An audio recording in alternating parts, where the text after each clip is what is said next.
El libro de los mártires. Capítulo 9.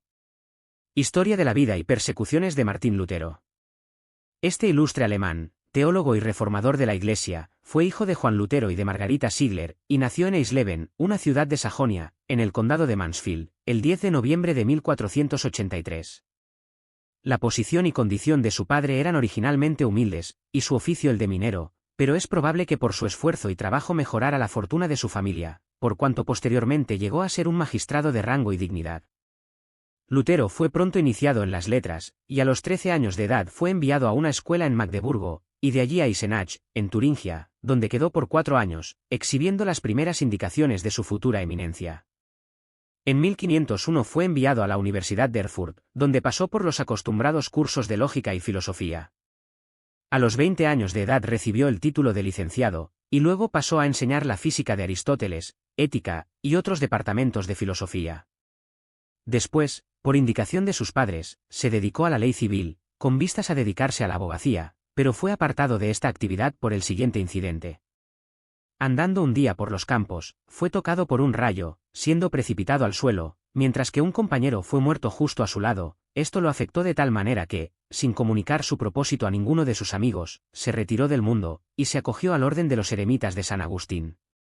Aquí se dedicó a leer a San Agustín y a los escolásticos, pero, rebuscando por la biblioteca, halló accidentalmente una copia de la Biblia latina, que nunca había visto antes.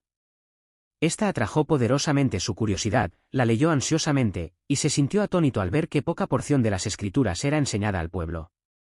Hizo su profesión en el monasterio de Erfurt, después de haber sido novicio 1 año, y tomó órdenes sacerdotales, y celebró su primera misa en 1507.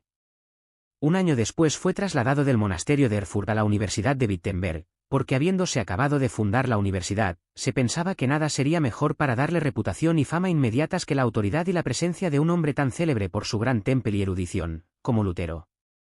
En esta Universidad de Erfurt había un cierto anciano en el convento, de los agustinos, con quien Lutero, que era entonces de la misma orden, fraile agustino, conversó acerca de diversas cosas, especialmente acerca de la remisión de los pecados. Acerca de este artículo, este sabio padre se franqueó con Lutero, diciéndole que el expreso mandamiento de Dios es que cada hombre crea particularmente que sus pecados le han sido perdonados en Cristo. Le dijo además que esta particular interpretación estaba confirmada por San Bernardo. Este es el testimonio que te da el Espíritu Santo en tu corazón, diciendo: tus pecados te son perdonados. Porque esta es la enseñanza del apóstol, que el hombre es libremente justificado por la fe.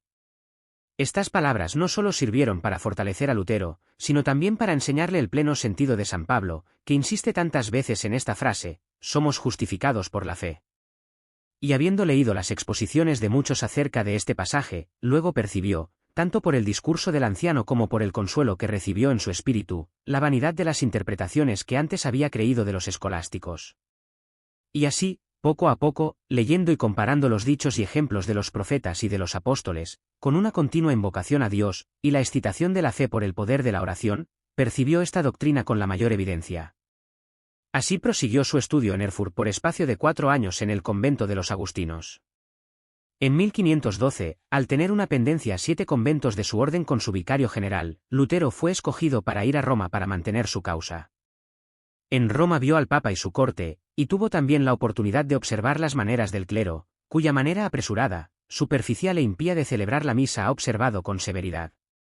Tan pronto como hubo ajustado la disputa que había sido el motivo de su viaje, volvió a Wittenberg, y fue constituido doctor en teología, a costa de Federico, elector de Sajonia, que le había oído predicar con frecuencia, que estaba perfectamente familiarizado con su mérito, y que le reverenciaba sumamente. Continuó en la Universidad de Wittenberg, donde, como profesor de teología, se dedicó a la actividad de su vocación. Aquí comenzó de la manera más intensa a leer conferencias sobre los sagrados libros. Explicó la epístola a los romanos, y los salmos, que aclaró y explicó de una manera tan totalmente nueva y diferente de lo que había sido el estilo de los anteriores comentaristas, que, y parecía, tras una larga y oscura noche, que amanecía un nuevo día, a juicio de todos los hombres piadosos y prudentes. Lutero dirigía diligentemente las mentes de los hombres al Hijo de Dios, como Juan el Bautista anunciaba al Cordero de Dios, que quita el pecado del mundo. Del mismo modo Lutero, resplandeciendo en la Iglesia como una luz brillante tras una larga y tenebrosa noche, mostró de manera clara que los pecados son libremente remitidos por el amor del Hijo de Dios, y que deberíamos abrazar fielmente este generoso don. Su vida se correspondía con su profesión, y se evidenció de manera clara que sus palabras no eran actividad meramente de sus labios, sino que procedían de su mismo corazón. Esta admiración de su santa vida atrajo mucho los corazones de sus oyentes. Para prepararse mejor para la tarea que había emprendido, se aplicó atentamente al estudio de los lenguajes griego y hebreo, y a esto estaba dedicado cuando se publicaron las Indulgencias Generales en 1517. León X, que sucedió a Julio II en marzo de 1513, tuvo el designio de construir la magnífica iglesia de San Pedro en Roma, que desde luego había sido comenzada por Julio, pero que aún precisaba de mucho dinero para poder ser acabada. Por ello, León, en 1517, publicó indulgencias generales por toda Europa, en favor de todos los que contribuyeran con cualquier suma para la edificación de San Pedro, y designó a personas en diferentes países para proclamar estas indulgencias y para recibir dinero de las mismas. Estos extraños procedimientos provocaron mucho escándalo en Wittenberg, y de manera particular inflamaron el piadoso celo de Lutero, el cual, siendo de natural ardiente y activo, e incapaz en este caso de contenerse, estaba decidido a declararse en contra de tales indulgencias en todas las circunstancias. Por ello, en la víspera del Día de Todos los Santos, en 1517, fijó públicamente, en la iglesia adyacente al castillo de aquella ciudad, una tesis sobre las indulgencias. Al principio de las mismas retaba a cualquiera que se opusiera a ellas bien por escrito, bien en debate oral. Apenas si se habían publicado las proposiciones de Lutero acerca de las indulgencias que Tetzel, el fraile dominico y comisionado para su venta, mantuvo y publicó una tesis en Frankfurt, en la que contenía un conjunto de proposiciones directamente contrarias a ellas. Hizo más, agitó al clero de su orden en contra de Lutero, lo anatematizó desde el púlpito como un hereje condenable, y quemó su tesis de manera pública en Frankfurt. La tesis de Tetzel fue también quemada, en reacción, por los luteranos en Wittenberg, pero el mismo Lutero negó haber tenido parte alguna en esta acción. En 1518, Lutero, aunque disuadido de ello por sus amigos, pero para mostrar obediencia a la autoridad, acudió al monasterio de San Agustín en Heidelberg, donde se celebraba capítulo, y allí mantuvo, el 26 de abril, una disputa acerca de la justificación por la fe, que Bucero, que entonces estaba presente, tomó por escrito, comunicándola después a Beata Renanus, no sin los más grandes encomios. Mientras tanto, el celo de sus adversarios fue creciendo más y más en contra de él, finalmente fue acusado delante de León X como hereje. Entonces, tan pronto como hubo regresado de Heidelberg, le escribió una carta a aquel papa en los términos más sumisos, le envió, al mismo tiempo, una explicación de sus proposiciones acerca de las indulgencias. Esta carta está fechada en el Domingo de Trinidad de 1518, e iba acompañada de una protesta en la que se declara que, no pretendía el proponer ni defender nada contrario a las Sagradas Escrituras ni a la doctrina de los padres, recibida y observada por la Iglesia de Roma, ni a los cánones ni decretales de los papas. Sin embargo, pensaba que tenía libertad bien para aprobar o para desaprobar aquellas opiniones de Santo Tomás, Buenaventura y otros escolásticos y canonistas, que no se basaban en texto alguno. El emperador Maximiliano estaba igual de solícito que el Papa acerca de detener la propagación de las opiniones de Lutero en Sajonia, que eran perturbadoras tanto para la Iglesia como para el imperio. Por ello, Maximiliano escribió a León una carta fechada el 5 de agosto de 1518, pidiéndole que prohibiera, por su autoridad, estas inútiles, desconsideradas y peligrosas disputas. También le aseguraba que cumpliría estrictamente en su imperio todo aquello que su santidad ordenase. Mientras tanto, Lutero, en cuanto supo lo que se estaba llevando a cabo acerca de él en Roma, empleó todos los medios imaginables para impedir ser llevado allí, y para obtener que su causa fuera oída en Alemania. El elector estaba también opuesto a que Lutero fuera a Roma, y pidió al cardenal Cayetano que pudiera ser oído delante de él, como legado del Papa en Alemania.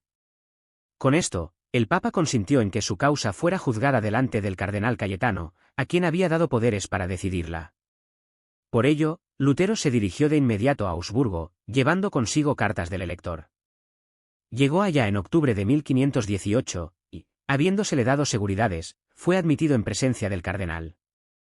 Pero Lutero vio pronto que tenía más que temer del cardenal que de disputas de ningún tipo, por ello, temiendo un arresto si no se sometía, se retiró de Augsburgo el día 20. Pero, antes de partir, publicó una apelación formal al Papa, y viéndose protegido por el elector, prosiguió predicando las mismas doctrinas en Wittenberg, y envió un reto a todos los inquisidores a que acudieran y disputaran con él. Con respecto a Lutero, Miltitius, el chambelán del Papa, tenía orden de demandar del elector que le obligara a retractarse, o que le negara su protección, pero las cosas no iban a poder ser efectuadas con tanta altanería, siendo que el crédito de Lutero estaba demasiado bien establecido. Además, sucedió que el emperador Maximiliano murió el 12 de aquel mes, lo que alteró mucho el aspecto de las cosas, e hizo al elector más capaz de decidir la suerte de Lutero. Por ello, Miltitius pensó que lo mejor sería ver qué se podría hacer con medios limpios y gentiles, y para este fin comenzó a conversar con Lutero. Durante todos estos acontecimientos la doctrina de Lutero se fue esparciendo y prevaleciendo mucho, y él mismo recibió alientos de su tierra y desde fuera. Por aquel tiempo los bohemios le enviaron un libro del célebre Juanus, que había caído mártir en la obra de la Reforma, y también cartas en las que le exhortaban a la constancia y a la perseverancia, reconociendo que la teología que él enseñaba era la teología pura, sana y ortodoxa. Muchos hombres eruditos y eminentes se pusieron de su parte. En 1519 tuvo una célebre disputa en Leipzig con Juan Eccius. Pero esta disputa terminó al final como todas las otras, no habiéndose aproximado las posturas de las partes en absoluto, sino que se sentían más enemigos personales que antes. Alrededor del fin del año, Lutero publicó un libro en el que defendía que la comunión se celebrara bajo ambas especies. Esto fue condenado por el obispo de Misnia el 24 de enero de 1520. Mientras Lutero trabajaba para defenderse ante el nuevo emperador y los obispos de Alemania, Eccius había ido a Roma para pedir su condena, lo que, como podrá concebirse, ahora no iba a ser tan difícil de conseguir. Lo cierto es que la continua importunidad de los adversarios de Lutero ante León le llevaron al final a publicar una condena contra él, e hizo esto en una bula con fecha del 15 de junio de 1520. Esto tuvo lugar en Alemania, publicada allí por Eccius, que la había solicitado en Roma, y que estaba encargado, junto a Jerónimo Alejandro, persona eminente por su erudición y elocuencia, de la ejecución de la misma. Mientras tanto, Carlos I de España y V de Alemania, después de haber resuelto sus dificultades en los Países Bajos, pasó a Alemania, y fue coronado emperador el 21 de octubre en Aquisgrán.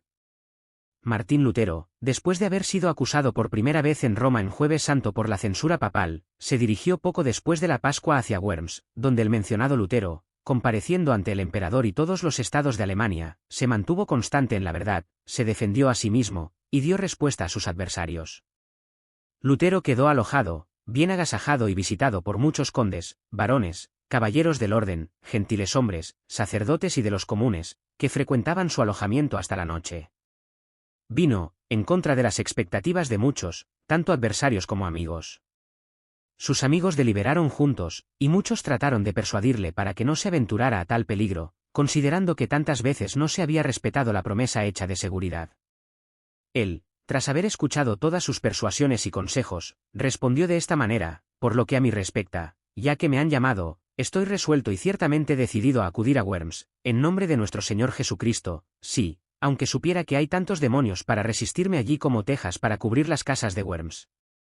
Al día siguiente, el heraldo lo trajo de su alojamiento a la corte del emperador, donde quedó hasta las 6 de la tarde, porque los príncipes estaban ocupados en graves consultas, quedando allí, y rodeado de gran número de personas, y casi aplastado por tanta multitud.